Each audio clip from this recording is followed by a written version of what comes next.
The process started with Miles Millen. He actually wrote the CD, Survivor's Journal, the EP.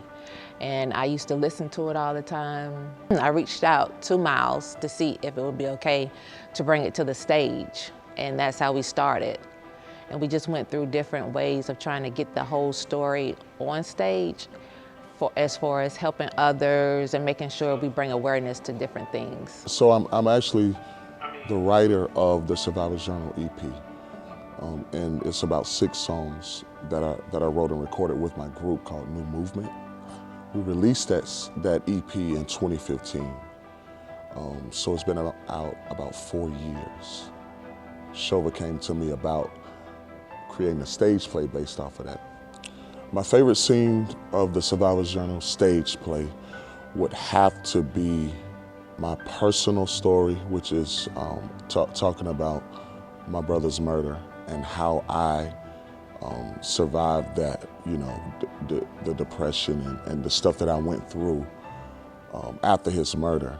And then the ending result of everybody's scenarios at the climax of this production. It's amazing. The Survivor's Journal stage play, this one at the Miller Theater is actually my 6th production. I started at our church's Life Center with my first production, Ready or Not, which led me to my production company, Ready or Not Productions. And then we did Family Matters, which was at our Life Center. It's been a journey. And I'm just so excited that everybody that has started with me from the very beginning can see the growth in what we're doing and how we're doing it. Being a part of this production is significant for October 19th because we're actually making history. Shova is the first African-American female to ever have her playwright at the Miller Theater.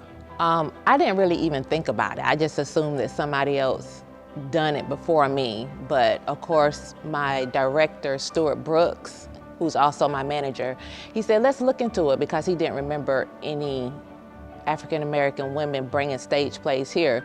So he did all the research, he looked into it, and then he called the Miller Theater and he found out that I am the first African-American female playwright to have her production performed at the historical Miller Theater.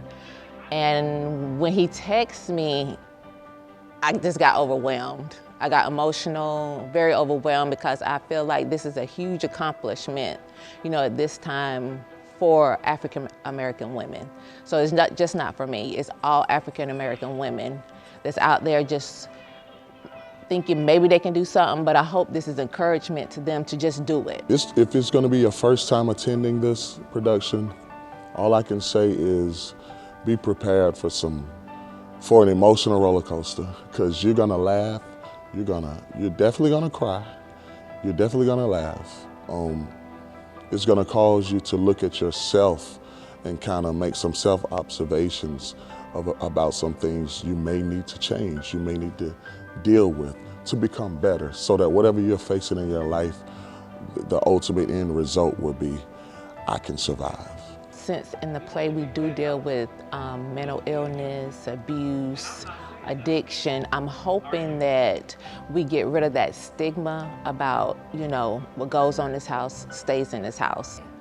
Well, my desire is to actually travel with it. You know, I'm hoping that just from the buzz around the CSRA, it'll get us to Atlanta, to the Fox Theater, or California, or overseas, just to make sure we touch in every part of the United States and the world to touch people's lives, to inform them that God created you to survive.